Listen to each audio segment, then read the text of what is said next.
Grain bins are vital to any farm that grows corn and soybeans, and normally OSHA stays away. But with that big fine in Nebraska and other inspections in other Midwestern states, local farmers could soon see those same big penalties.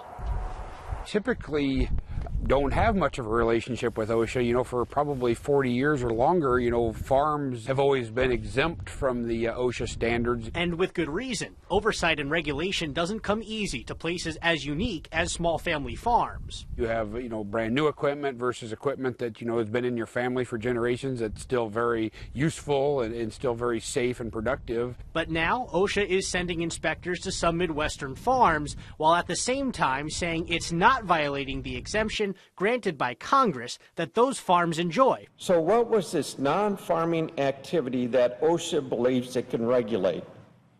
Grain storage. In Nebraska, OSHA claimed that storing grain was different than harvesting it, making it subject to OSHA regulations. Nebraska Senator Mike Johann says that's ridiculous. I grew up on a farm, Madam President. Every farm has grain storage. Swanka says the violations that have been handed out so far are obscure and something family farms like his have never done. That's something I would expect to see like in industry where they might have, a 100,000 bushel bin. Right behind us is a 5,000 bushel bin. A fraction of those much bigger ones. He says selling all the grain in his bin might not even pay for the equipment needed to comply with the rules he was never subject to before.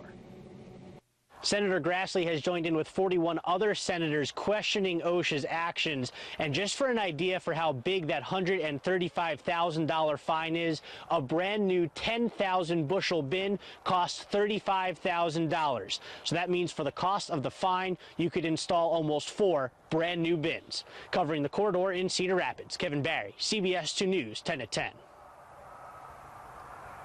Okay.